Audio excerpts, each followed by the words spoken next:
Chapter 871 Born of the Tree. The Grove Keeper did not have a name, none of the Bruinchi did. Not in the sense of the sapient races, or even the colony, it would seem. They lacked many things that others had.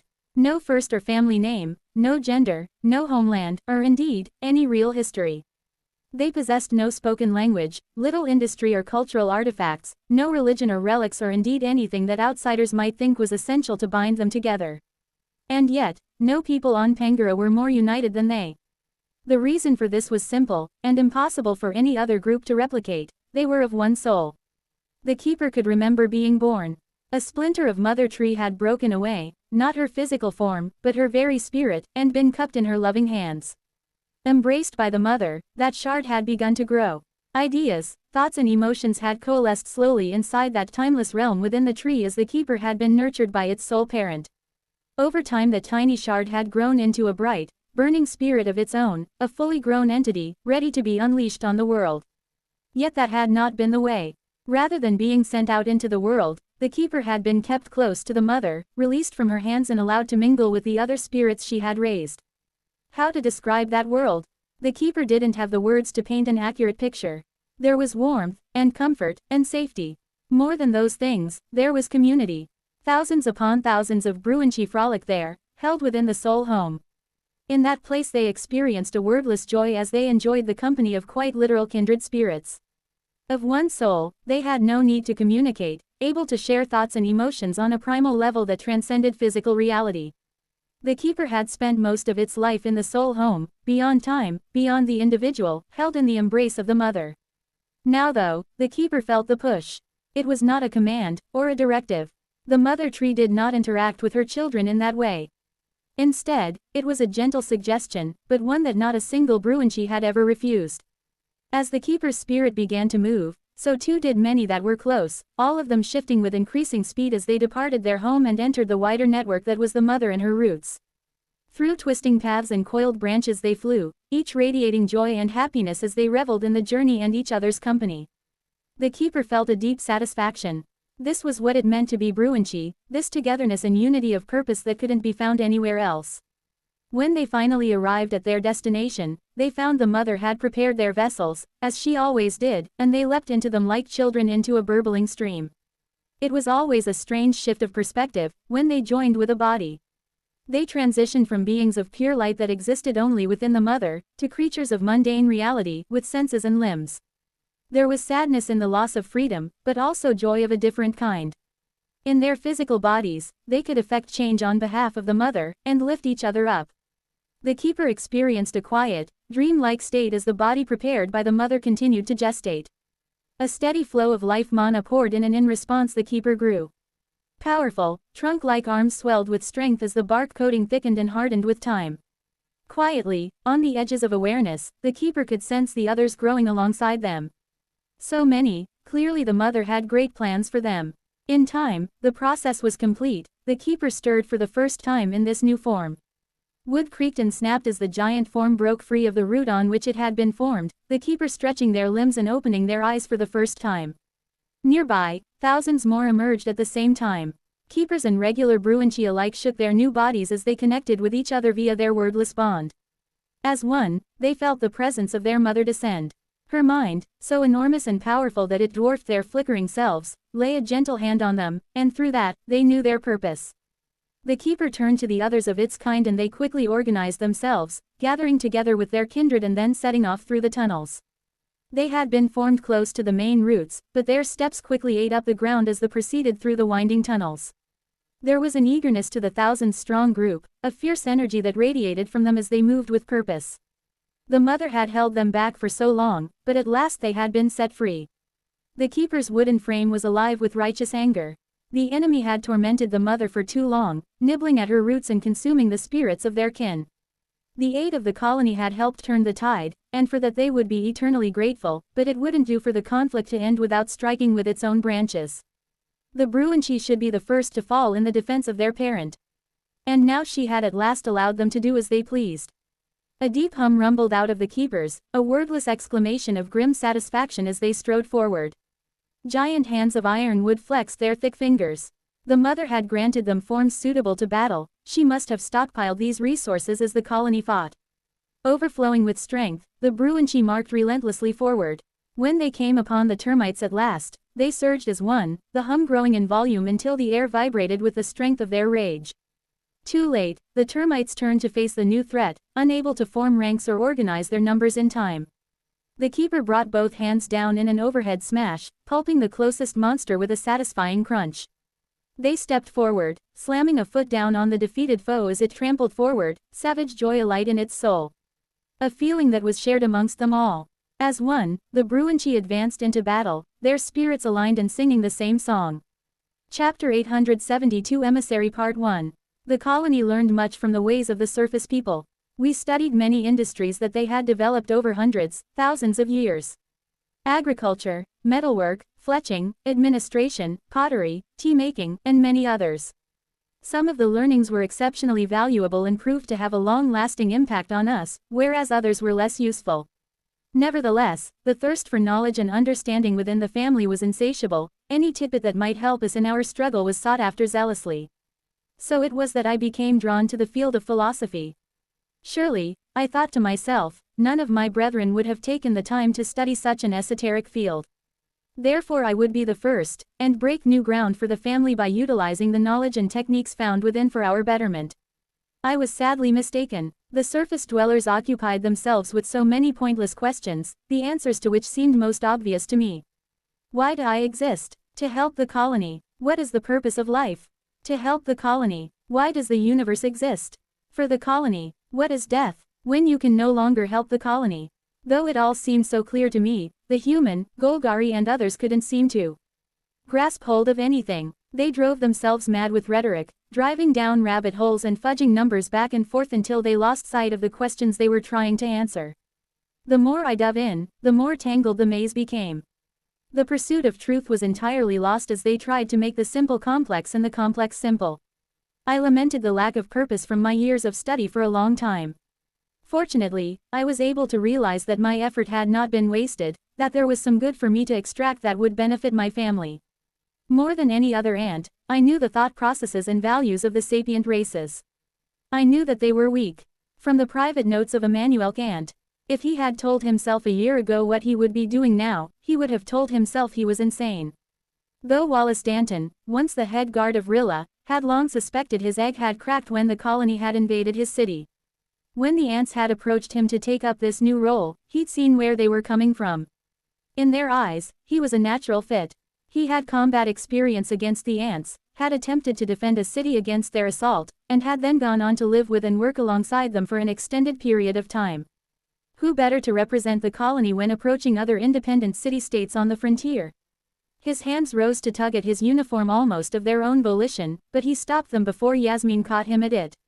He managed to push them back down, but still noticed her flick a sharp glance at him, as if she had somehow sensed his almost breach of decorum. She'd come a long way in overcoming her fear of the insects, working with the colony seemed to do that, eventually. It was hard to fear something that served such fantastic tea and biscuits. Alongside their general hospitality, the ants had proven to be the most effective administrators he'd ever seen. They ran their business with incredible efficiency. Any attempt to stymie or block them was set upon and annihilated. Their rules were relatively straightforward and they applied them directly and consistently, without fear or favor. What really set them apart was their own unshakable assurance of their own impartiality. They never hesitated to make the best ruling when called upon to settle disputes, and no protest was possible. Trying to argue to an ant of the colony that they were biased was an exercise in futility, though hilarious to watch. It was always the merchants. "The Lord will see you now," the voice of the attendant broke Wallace's train of thought and he was brought back into the moment. "Our thanks," Yasmin smiled politely as she gripped his elbow rather more tightly than required as she rose, forcing him to rise with her. "Yes, thanks," he said when she pinched him. He didn't mind this job, but the pomp and politics of it grated him at times. Full-dress uniform, waiting in antechambers. He'd rather be fighting, but it appeared as if those days were lost to him forever. Following behind the dignitary in front of them, they walked over lush, resplendent carpet under the watchful eyes of stern lords and ladies past. The city of Ironwall had been settled a scant few decades before Rilla, but for whatever reason had considered itself vastly superior throughout their history. It was undeniable that Ironwall was the larger and more prosperous of the two, mainly due to deposits of valuable minerals in the area. Rilla on the other hand had boasted a far stronger military and delving community. The two were led into the Lord's office and found the current ruler of Ironwall, the Lord Corbell, standing to welcome them. Young and in good condition, the man appeared more like a member of the mercenary union than the lord of an independent city, but he was by all accounts a capable and intelligent ruler. Which should make Wallace's job easier. Wallace Danton, nice to see you again. Corbell offered his hand warmly and Wallace extended his own to shake it. This must be Yasmin Refu. A pleasure. Quick to lay on the charm, the young lord greeted them both before indicating they should sit, and pulled up a chair himself. I've been hearing all sorts of interesting things are going on at Rilla. When I heard you were here wanting an audience, I thought I had to seize this opportunity to get to the bottom of it. Wallace shrugged. We don't like to be boring. You should know that better than most. Corbell grinned. Indeed, it's been almost unusual not to have any flare-ups along the border. I can't say I don't mind the peace and quiet, but I have to wonder what caused this attitude shift amongst your people. Anything in particular? We got conquered by ants, Wallace admitted freely. Yasmin choked on a cough as her boss threw their carefully planned negotiating tactic out the window. Before she could tactically stomp on his foot, she found he'd preemptively blocked her leg with his own. Damned man, what Mr. Dalton means to say, she tried to recover the moment, is that there was a shift in the direction of the city. I'll say, Wallace grunted. The Lord of Ironwall leaned back and beheld the two in front of him warily. I'd heard that it was monsters. In truth, I'd actually expected the entire city had been wiped out. We haven't been able to open a gate into Rilla for months, and we heard little to nothing from your people. Now you come to tell me that you were conquered. By ants. Yes, Wallace confirmed, ignoring Yasmin's subtle elbow digging. They overwhelmed the city in just a few hours. The ants rule over it now. It's theirs. Corbell looked at him for a long moment. They rule it, he said finally. Wallace nodded. Yes, the ants do. Yes. Another long pause. So, is Rilla some kind of monster hellscape now? You've come to warn me of the looming threat of ants. To plead for shelter for your people.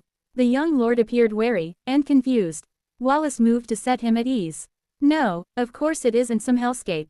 The ants take good care of the place, actually. Much better than the previous management. No, I've come to deliver you a message. The colony has sent me as their emissary. Corbell stared. You, Wallace, an emissary? He laughed. The very idea is ridiculous. I quite agree, Wallace chuckled, but I can see their reasoning. All right then, deliver this message from your monster overlords. The Lord shook his head at the absurdity of it. What do the ants want? Wallace smiled slowly. Your city. Chapter 873 Emissary Part 2. The city of Ironwall gained its name in the days following its founding. The First Lord had been a skilled earth mage, capable of shifting and compressing metals to a high degree. Having made his fortune delving and being paid handsomely for his skills in fortification, he decided the time had come to put his money to good use.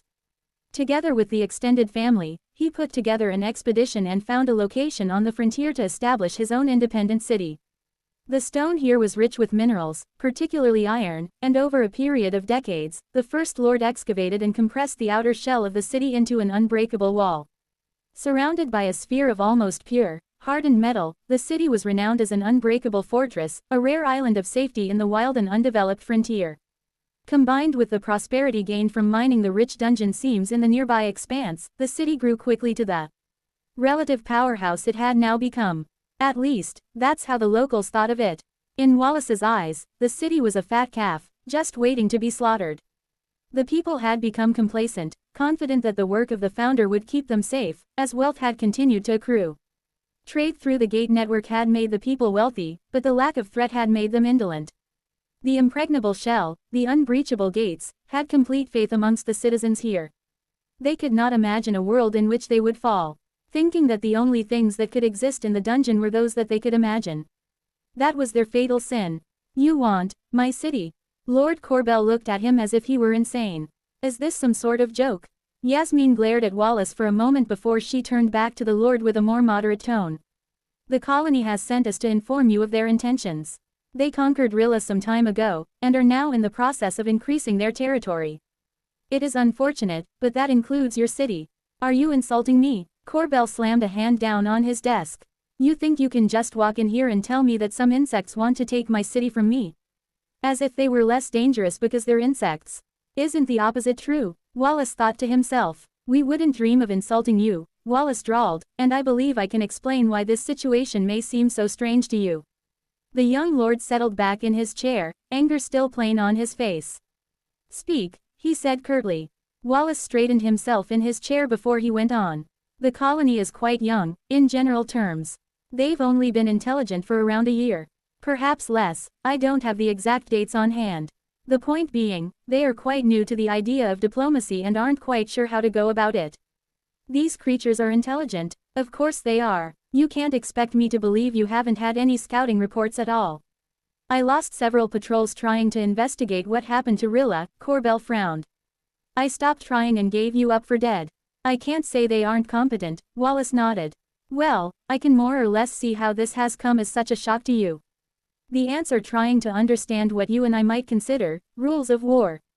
They believe it would be detrimental to their future dealings if they were to gain a reputation for unscrupulous actions. The idea of reputation is important to them. Were your city to be conquered without having offered you an opportunity to surrender, it would sully their reputation. It was quite odd how quickly the ants had accepted the concept of reputation. Although on the one hand, they didn't really care what humans thought of them, they also refused to give others a reason to speak poorly of them. They would keep their dealings scrupulously clean as they saw it. If some misinterpreted their actions, then so be it, but they would always follow the rules. Lord Corbell's face darkened. Wallace, he said, I had a great deal of respect for you. You've battled hard on behalf of your city against the dungeon and I have a deep regard for your years of service. But now, to think you came here to mock me on the orders of the monsters you once swore to kill. You're a mockery of yourself. Oh, I quite agree, Wallace said, a slight smile on his face. Some days I feel as if I left my sanity behind some time ago. You must have, the Lord said, to think that this city could possibly fall to monsters such as those. This is Ironwall. We will never be defeated by those ants. No matter if they bring 100,000. They'll never break through our walls and will die in droves before our gates. Yasmin stood from her seat and tugged on Wallace's arm to pull him out of his chair. It was clear their audience was at an end. I'm sorry to cause you any distress, she tried to cover for her fellow emissary. He was always going to make this difficult. Stupid old man, he just couldn't keep his mouth shut anymore. Wallace allowed himself to be pulled to standing as he reached into his left pocket and thumbed a crystal he had there. Well, Lord Corbell, it has been nice to see you again. I'll be sure to catch up with you tomorrow. It won't be as bad as you think at first. You'll find they're pretty easy to get along with. Though you might find a fair portion of your wealth might end up redistributed. They can't abide inefficient hoarding. Get out, Wallace. Neither you or any ant will set foot inside these walls ever again.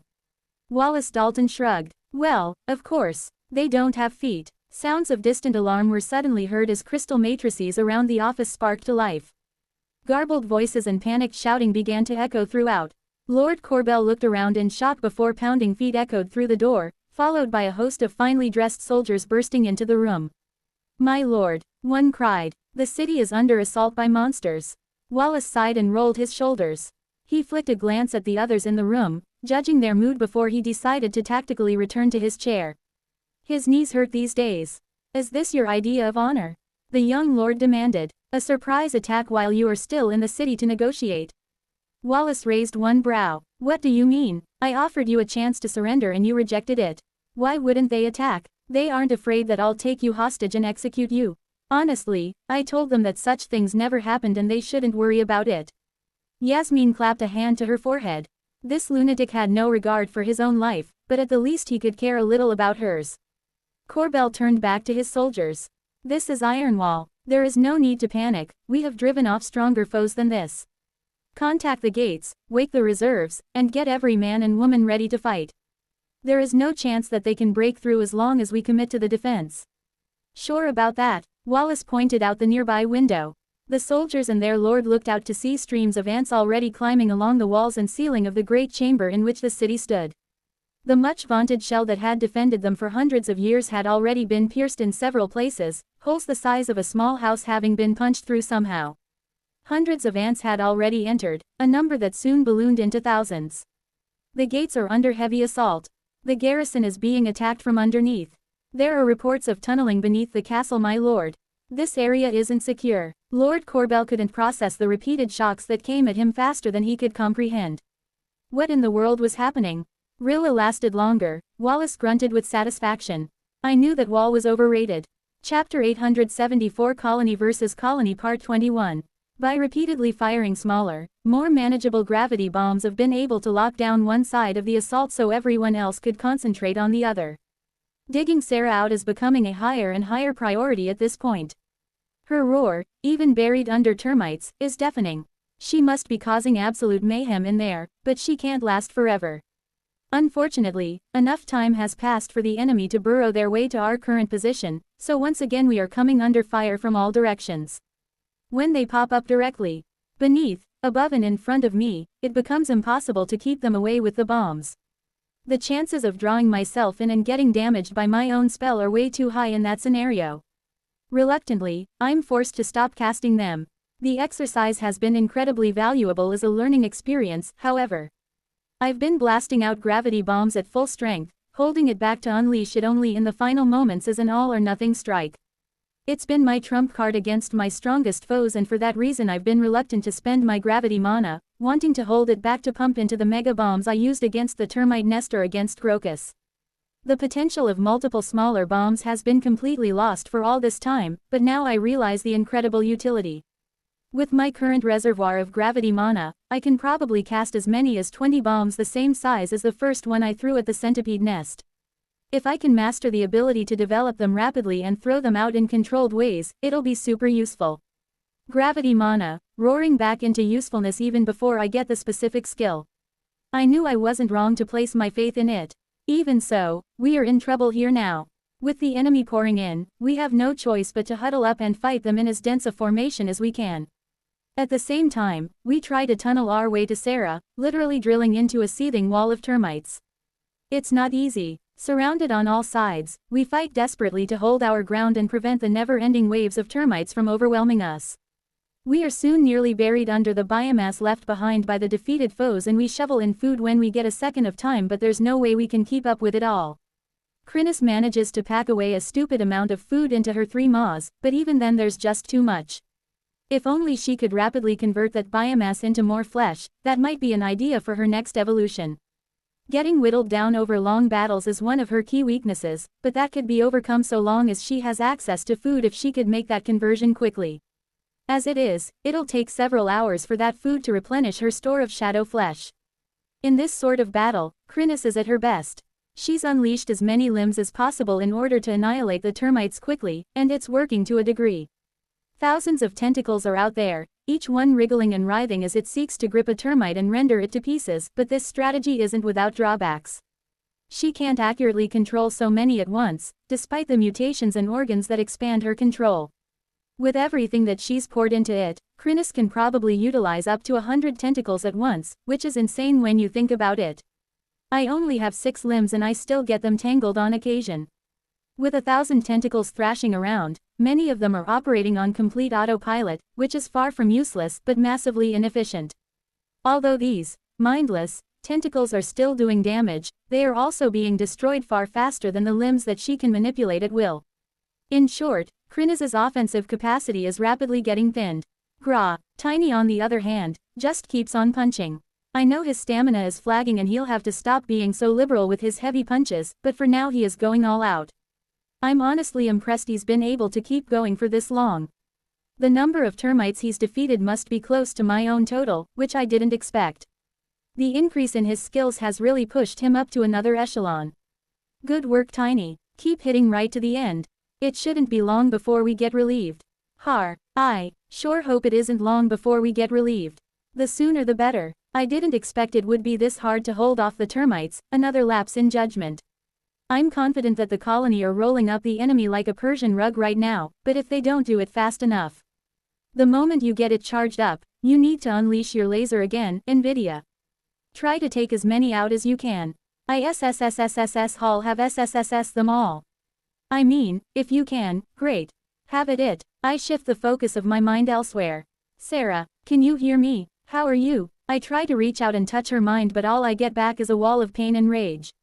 She's in full berserk mode right now. Judging by the sounds I'm hearing, she has become a literal termite threshing machine in there, but I don't know how much longer she's going to last. Guys, we need to get Sarah and we need to do it right now. I'm going to burn my stamina to punch a hole in the enemy, get ready to follow up. The others acknowledge my words and I waste no time. Diving forward, I lock my chompers back before unleashing my most potent, stamina-annihilating combo. Void Chomp, Void Chomp, Void Chomp. 3 massive bites in rapid succession rip a huge gap into the wall of termites, vaporizing a large portion in front of us and we dive into the gap. My stamina has plummeted after that, but there's nothing for it, we need to go all out before Sarah's situation becomes more dangerous.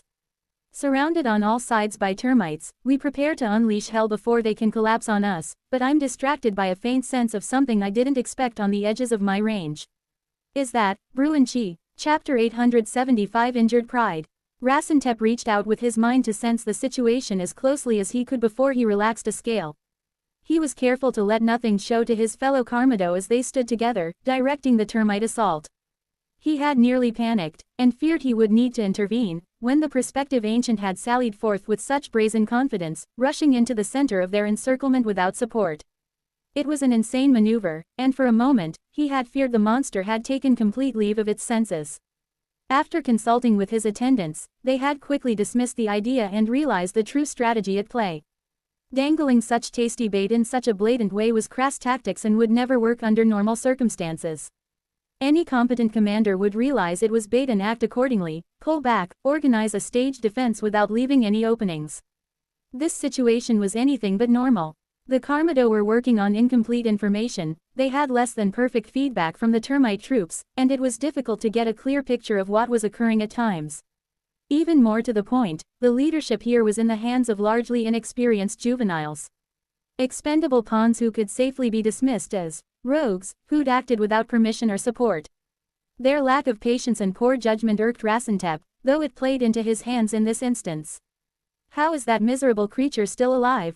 Hissed Ulantep from beside him. This is taking far too long.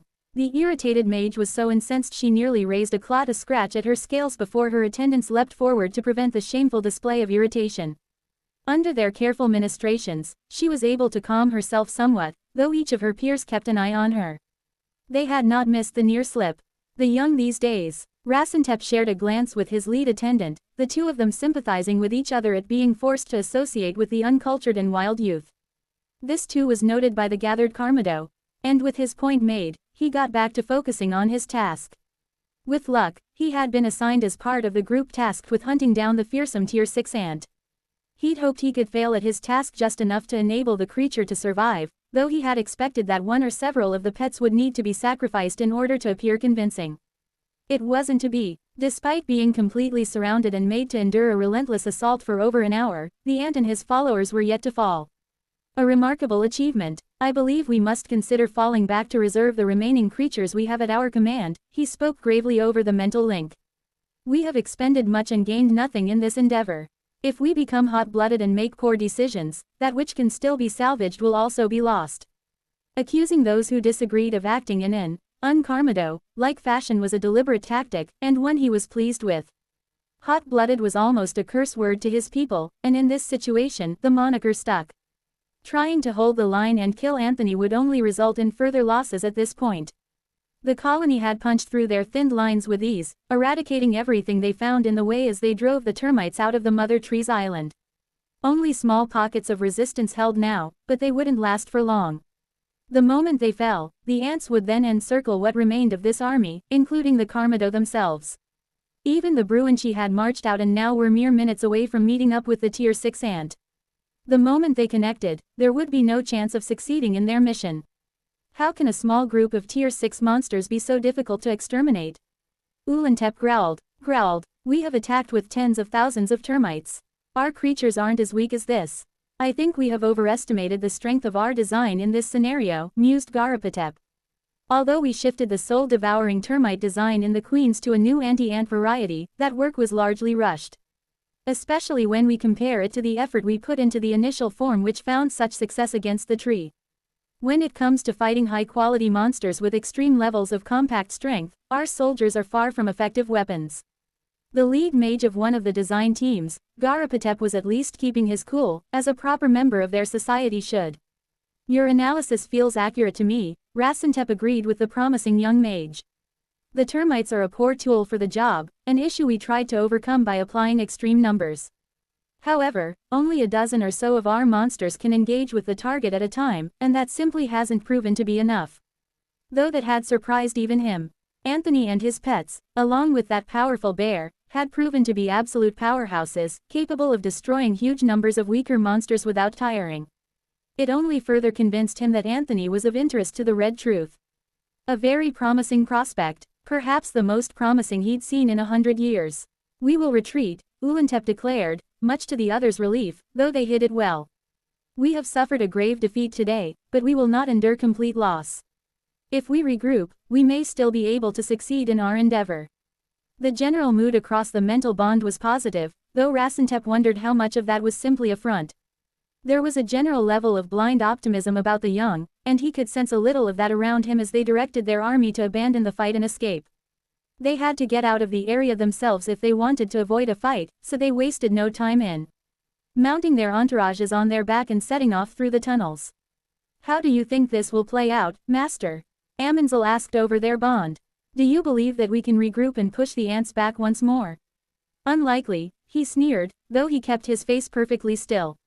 The losses today are a blow, but are not devastating. Even the loss of position helps our side somewhat.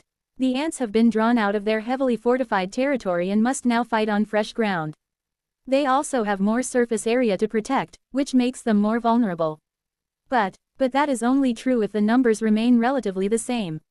We have more termites, and our numbers grow every day, but the colony can bring reinforcements through the gate whenever they want. I have no idea how many of them there are, but what if 1,000,000 were to walk through tomorrow? The nest would be overrun that day. Do you really believe they have those sorts of numbers? They may. In truth, I don't think they would even need that many. Ultimately, we have shown that even with every advantage, the termites are unable to defeat the strongest ant and his pets at this stage. Unless we create more powerful soldiers, or shift their design in some way to be better suited to the task, the ant can do whatever he wants, and we can't stop him. That isn't true if the Karmado take part in the fight directly. Which is probably what he wants, he mused. If my people begin to expose themselves to danger, I think they'll find that the ant is highly motivated to try and exploit that situation. Chapter 876 Hooked. Total, overwhelming victory. Nothing more, nothing less. By the time the colony had swept in and around my solo attack, the Bruinchi had already broken through. It was simple to push the termites back, driving them out of the Mother Tree's island entirely. All they had left were the deep tunnels that curved under the lake between the mountains, and it was there we needed to fortify. I spent a fair bit of time chatting to the grove keepers once the enemy began to withdraw, though I had to take a little time to calm Sarah down. The giant bear was a complete mess when we finally got to her. Invidia started to pour in the healing magic straight away, but I suspect it'll take a while before she fully recovers. After throwing herself into the termites the way she did, it's little wonder she came out so poorly. I feel terribly guilty. I'd planned for the designated sacrifice person who gets the heck bitten out of them to be me. Unfortunately, I underestimated just how willing she would be to embrace the rage and dive in. She's a hell of a lot braver than she gives herself credit for. Her fur is matted thick with ichor, a good chunk of it hers, and deep cuts can be seen all over her massive frame. When we approach, the deep red aura of bloodlust has already begun to wane, but we are still cautious. She breathes heavily, her maw heaving air into her giant lungs like a bellows. Faintly, that ear-splitting roar can still be heard rattling in the back of her throat. "Hey there, Sarah," I say gently, "are you okay in there?" No reply, but I continue to talk in a soothing tone. "You absolutely beat the hell out of some termites today. You held down the fort like an absolute boss. You saved the day." And she had. Her effort had pinned down almost an entire flank and allowed Tiny to work his fancy footwork without being interfered with. In fact, the two who likely killed the most termites are Tiny and Sarah. Not that I didn't take down an absolute boatload of them, but those two really went to town. Ha! Ha! I can feel the thoughts of the giant bear start to congeal as she slowly calms herself. This is honestly a great improvement for her. She raged for a long time and was pushed right to the edge of death, so to come out of it on her own is incredible progress. I give her a few more words of encouragement before I leave her in Invidia's care and go to greet the Grove Keepers. Before I do that though. Protectant, how are you holding up? Quote ellipsis quote. I mean, seriously. Just freaking answer when I speak to you, damn it. The whole charade is really grating on me. We don't wish to expose ourselves before the Bruinchi. They're our allies. For now, you are a seriously suspicious lot. Fine, fine, don't pop out, just answer my question. Can't you tell if we're alright? A hint of curiosity creeps into her tone. You think I'll explain how I'm able to sense you? Keep dreaming. We are fine. A few injuries have been sustained, but we are able to continue to perform our duties. You did well, I congratulate them. And they did. It's not easy to track just how successful they were, due to their damned organ, but they fought hard on the edges of the conflict. Without them trimming numbers and jumping termites who got too close, I would have taken far more damage than I did. Having got what I wanted from my guards, I go and have a chat with the Grove Keepers. Good to finally see them show up on the battlefield.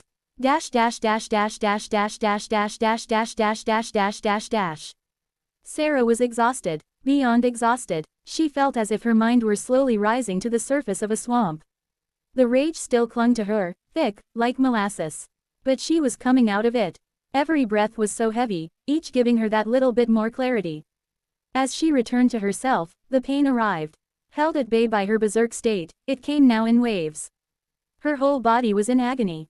The healing light of Invidia covered her, pushing her wounds together, forcing broken mandibles from her flesh as her skin came together. Even now, she could tell she was heavily injured. She wouldn't be able to fight for a while. But she felt satisfied. Even as the pain grew sharper, so too did her happiness. She had taken a stand for the family she'd chosen and she knew they would be worried for her, but grateful for what she'd done. The collective pride of the colony would rise up and smother her like a blanket. She would gladly sink into its embrace as she recovered, until another crisis came and she would exert herself again. For now, she experienced a growing sense of peace. Once again, she had faced her demons head-on and come through the other side a little stronger. With the support of the colony, and the encouragement of Anthony, she felt confident the day would soon come that she no longer had to be afraid of herself. As the pain continued to grow, she settled herself down on the cold stone, still breathing heavily as she just settled into the moment. She'd come so far, she refused to go back. Ellipsis. Sarah, the tenuous thought, just a hint of a whisper, brushed against her exhausted mind so gently she almost didn't notice. She was so tired, she may well have imagined it. Maybe it was just because she was dwelling on the past. There was no need to worry. Sarah, it came again, stronger this time. The connection between them was so thin, but she could sense it, only just. Jim, she thought slowly, she was so tired. Sarah, what have they done to you? His thoughts were angry, buzzing with suppressed rage that fluttered against her consciousness. She shied away from it. She didn't want this. Why you shouldn't have come here. I'm okay. I'm safe, he insisted. But you aren't. They are going to kill you, can't you see that? Sarah didn't reply, she couldn't. Her sluggish thoughts were unable to shift, incapable of moving to catch up with what was happening. Sleep beckoned, rising up to pull her down. She tried to rally herself, tried to push out a few more words. Not me. They'll kill you. They won't be able to find em. There was a flash of light followed by a massive pulse of mana that washed over Sarah just as her eyes began to slide shut. She was barely aware of a small group of ants popping into existence in front of her. Hook is attached. Brilliant cackled. Try to run, worm. I will follow you anywhere. It was impossible for an ant to howl with mad laughter, yet somehow the small champion achieved it, her mandibles clacking with insane glee as her eyes burned like wildfire. Chapter 877 Brilliant in the more than one verse of severe confusion. There is an element of madness to every mage who dares to tackle dimensional magic. I'm uncertain if this has to do with the mana required, the convoluted nature of the spells, or the fiendish difficulty, but for whatever reason, dimensional mages are almost universally deranged. My friend, the great Magio scholar Timus, has a pet theory that the overwhelming stimulation of receiving so much sensory input is the key factor. Tracking vectors across dimensions, feeling out nebulous, invisible boundaries, computing mana waveforms, all while attempting to cast even the most basic spell. It's a lot to take in, a lot to process in a frighteningly short amount of time. She believes that only someone quite disconnected from reality could possibly have a hope of achieving it. Excerpt from the private notes of the Magio scholar Arctus. Jim didn't understand what had happened. He'd tunneled so carefully, using all of his abilities to their limits in order to remain undetected. He just had to find Sarah. Had to talk to her. She was being used, driven back into the very life that she had fled. The gentle, caring figure that he'd found amongst the Shapers, wounded by her time in the savage dungeon and in desperate need of emotional support, was now nowhere to be seen. He could sense her, he'd gotten close enough for that.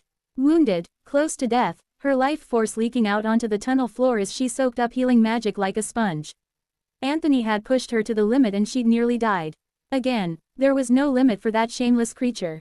He would drag Sarah into every battle so he could harness her strength for the colony until she went mad or finally fell in battle.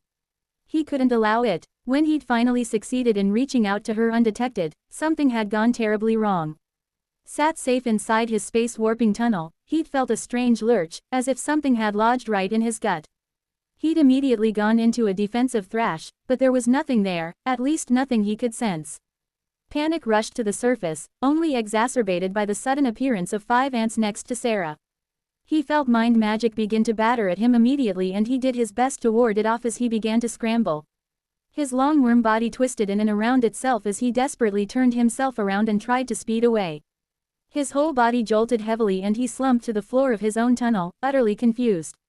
If he was panicked a moment ago, now he was frantic. In that moment of distraction, the ants forced their way into his mind. Ha, egg killer, think you can get away this time? Think you're hidden? I can see everything. The 5 ants began to rush directly towards his position, throwing themselves at the walls of the tunnel to dig. They really did know where he was. That should be impossible. Jim had had enough. He tried once more to flee, and when he came up against the strange resistance, he pushed against it as hard as he could. Think you can defeat the spatial hook? Foolish. You've been locked in place, no more of your space warping tricks. Time to pay for what you've done. The voice, in his mind, cackled with mad glee, which terrified the worm even further. He pushed and pushed, every link in his long wiry body trying to drive himself forward. Get away from me, he shouted back. Leave me alone, after the innocent lives you snuffed. The future generations of my family that you destroyed. I don't think so. Once more, the ant cackled as she and her allies dug faster and faster as they approached the wall of his hidden tunnel.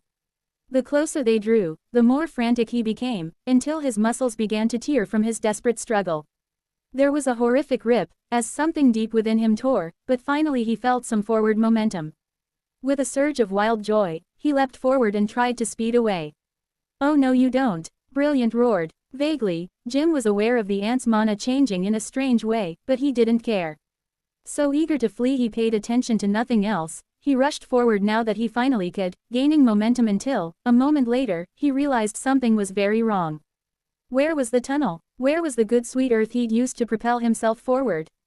Gone. It was all gone. Oh ho, tried to flee here did you? I didn't expect you'd be able to foil my hook, but as I said, there's nowhere you can run that I won't follow. Jim thrashed in the air as he tried to make sense of where he was. He couldn't see, obviously, but his sense of the mana surrounding him was fuzzy, warped. Where am I? What is happening? He shrieked. You're the one who punched a hole into this dimension, Brilliant scoffed. It took me days to figure out how to get here and now you want to say you did it by accident. Rubbish. Now get over here. Suddenly Jim felt himself being pulled, slowly, through the air. His long body was being towed somehow directly toward the ant. No, no, no, no, no, no, no. He whined and lunged again. That same, tearing sensation, followed by a wave of heat that nearly overwhelmed him. Oh, do you find it a little hot, worm? Then why come? I call this one, the oven. He still wasn't away. He lunged again. Gah, it's bright in this one and I can't close my eyes. Of course you would come here, you scoundrel. He lunged again. I hate it when I don't have width. I hardly need it to track you though. Again, as a fractal it's even easier to see the evil that lies in your heart. Again, the squiggly line dimension. Not much has changed for you. Again, be careful now, worm. If you try to run again you might just run into. It was madness. Everything was madness. Every time he jumped forward, Jim could feel himself being pulled, stretched, squashed and rearranged in mind-bending ways. He couldn't hope to comprehend it, couldn't grasp any of it. All he understood was his desperate need to be away, to flee, and so he lunged once more. Bam! The wall. The impact was stunning. Jim felt as if every atom of his body had been slammed into a trash compactor. What had happened? He didn't understand. Was he free? Nope. Like I said, I can follow you anywhere. I never expected you might try and jump straight through the wall, insane to try. I guess you must have been feeling desperate. No surprise I suppose, it's me chasing you after all. Brilliant boasted. Something took hold of Jim and he shivered. A small ant skittered across his frame, tapping at him with its antennae. Mana surged. Time to bring you home. There's quite a few who've been wanting to see you. Chapter 878 Treefall Part 1. 50 years before Anthony is reborn. Legionaries were known to obsess over the condition of their abyssal armor. Fussing over the plates, burnishing the living stone, polishing the enchanted metal. All of these were important, vital components that ensured the proper function of the suit, providing the all-important protection that allowed their soldiers to endure blows no other army could, and exert strength no sapient should possess. Yet, in the eyes of Grand Marshal Cicera, they didn't pay enough attention to the most fundamental and key piece. Her worn hands moved with practiced ease as she felt along the inside of the armor. Even without looking, she could shift from strap to strap, her indelicate fingers sliding along each one with gentle grace as she checked for splitting and wear. Without the straps, the damn thing wouldn't hold together, would fall off in battle, plates sliding out of place in the thick of the fight. Not on her watch. The flickering torchlight was all the Grand Marshal needed to complete her check before she began to strap the armor on. Forearm plates were meticulously positioned and tightened, followed by shins and boots. Once that was done, her aide stepped forward to assist, holding the heavier and more cumbersome sections in place as they were buckled down and then snapped into their interlocking folds. The process was completed in silence, each aware of the import of doing every little task perfectly. Attention to detail, no mistakes, that was how Cicera ran her legions. That was how the Legionum Abbaci won wars. After the two attendants had completed their final check, running their eyes and hands over every plate with focused care, they nodded and stepped back. The Grand Marshal picked up her helmet and placed it over her head, the heavy abyssal iron sliding into place with an audible click as it joined with the shoulder guards. There was a world of difference between a complete set of armor and one missing even the slightest section. With her helmet now in place, the full set of enchantments hummed to life, drawing deep on the mana that circulated through her body along with her blood. Every circuit vibrated with power, returning that strength back to her in turn. Fully dressed, she acknowledged both her aides before she stepped out of her personal tent to greet those who awaited her there. "Commanders," she said as she stepped over the threshold. "Grand Marshal," they each saluted solemnly, fist to heart. "Walk with me," she directed before she strode off at pace, her junior officers falling into stride behind her. "How goes the deployment of your legions? Atticus, you first." "Of course, Grand Marshal. The 8th has deployed as requested, along the southwest bank. Artillery has been established and fortified a kilometer behind the front. Have your officers been properly inducted to the order chain?" "They have, Matori. The 23rd is entrenched along the west bank as ordered, Grand Marshal. The mages have been condensing the earth mana for 6 hours, as directed." "Good. And the 25th? We are alongside the 23rd. In position and spoiling for the fight. I hope that eagerness has been tempered with caution and reason, Commander." It didn't sound like a rebuke, but each of the officers knew that it was. "The soldiers have completed all checks with due diligence," the commander hastened to assure his leader. "No steps have been skipped." Cicera nodded. "I am pleased your soldiers do not shy away from the challenge that awaits us, but victory comes to those who are prepared." She looked out now across the field and took in the sight for the first time. Banners waved, metal gleamed and the proud colors of the Abyssal Legions were on full display. 10 full legions, deployed and ready to fight. In the distance, across the water, loomed their target. Against the might of the Legion, it was sure to fall. "We cannot afford failure today," she said. "Monsters that grow powerful enough to shift the balance of power cannot be allowed to survive. You know as well as I do the blood that soaks the trunk of that tree. Too many have been killed already, we will end it today." "We will, Grand Marshal. There will be sacrifices. No victory can be achieved without paying the price. Have you spoken to your soldiers?" Each of the commanders nodded. They had moved through their own legions the previous night, speaking to each soldier in turn, shaking their hands and looking the people they would send to fight in the eye. Every legionary was prepared to die in the defense of civilization itself.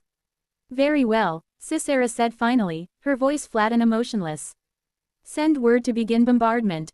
Begin bombardment. The call was repeated and echoed down the line and into the command tent, from which it was sent through the network of glyphs that relayed her words to the teams deployed across this vast battlefield. She watched in silence, though her keen ears could hear the work being done in the background as auxiliaries and mages prepared their deadly work. With a rushing roar, it began. The first round flew through the air, propelled from the enchanted ballista the Legion had come to call the Deathmonger. Trailing bright flames, the projectile reached almost a kilometer high as it whistled through the air before falling to strike with tremendous force and an explosion of fire some 5 kilometers distant. The first seemed to act as a signal, as a second was fired, then another 10, then another 100. 1,000 artillery pieces lit up the sky, the final shot landing just as the first had reloaded, ready to shoot once again. Already the flames had begun to spread around the base of the tree, the roots catching alight as the payload of alchemical flame spread across the wood.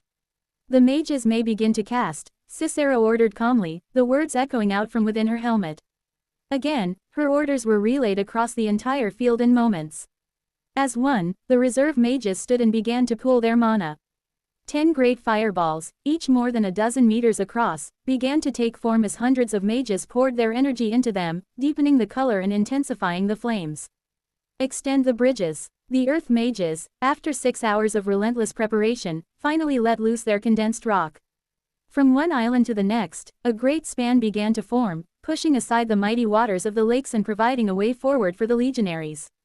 The fireballs were unleashed, flying across the field to detonate with thunderous force against the enormous tree.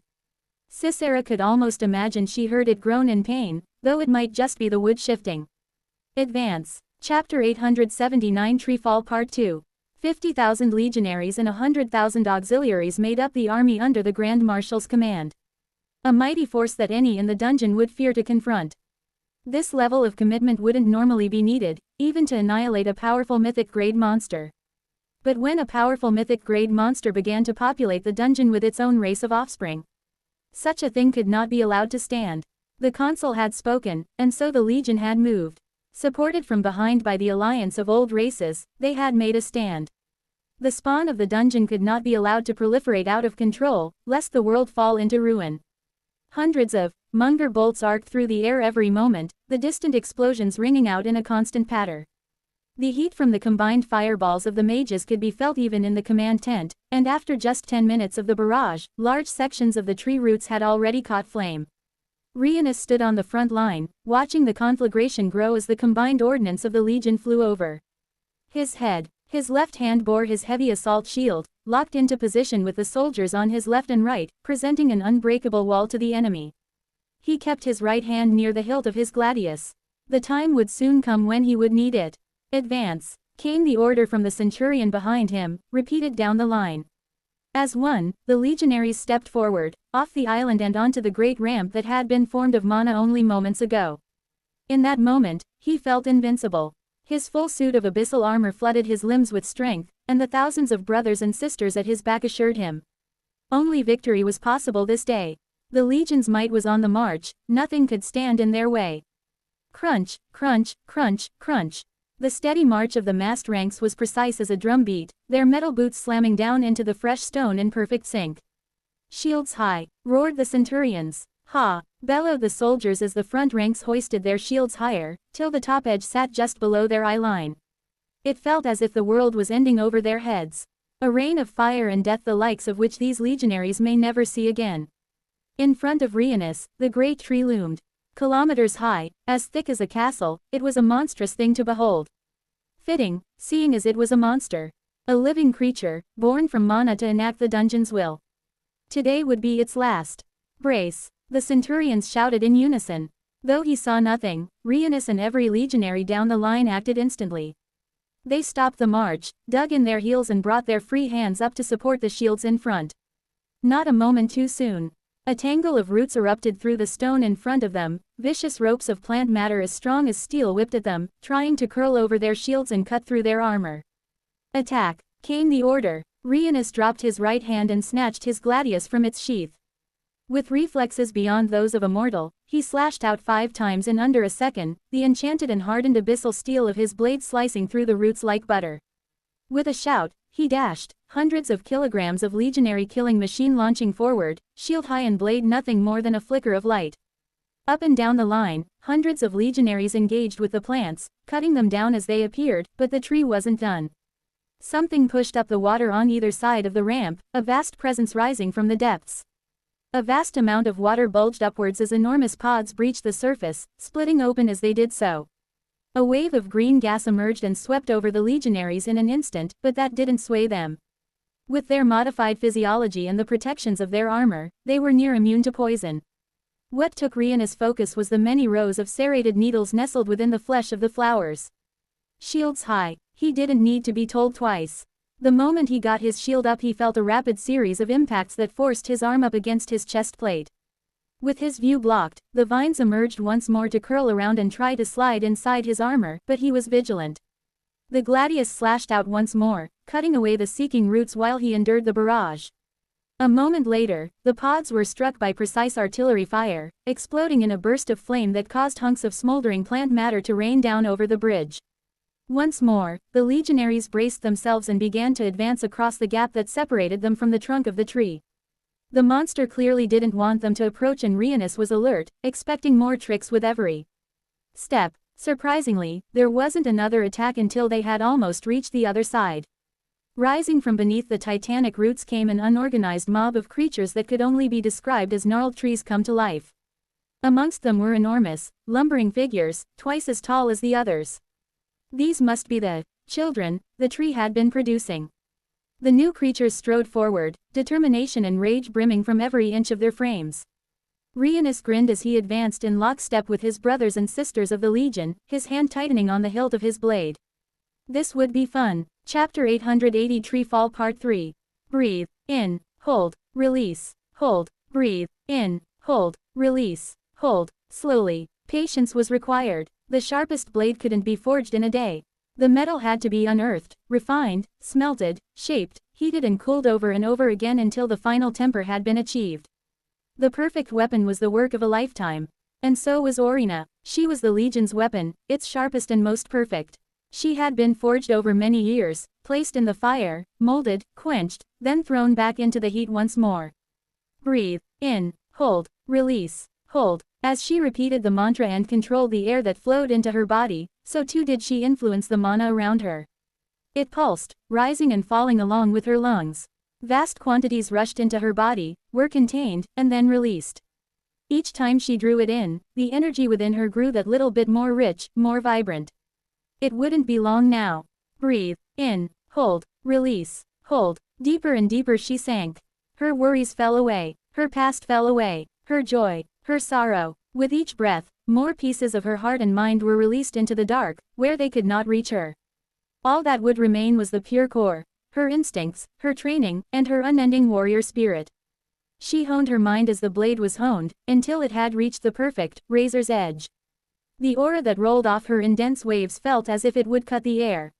None dared to approach. A final time. Breathe, in, hold, release, hold. The mana roared through her body now in a violent torrent. A storm of energy that begged for release. Her mind had been reduced to the point of a blade, nothing remained to cloud her judgment. It was time. Slowly, she opened her eyes. Thick, molded plates of steel stood before her. An impossible construct of complexity and engineering so profound it was nothing short of a miracle. A fitting partner for her. She was the greatest the Legion could produce, an example of martial perfection. Her equipment should match. In the distant parts of her mind, she knew her peers were engaged in the same ritual as she. Those thoughts were ignored, allowed to drift away without touching her singular focus.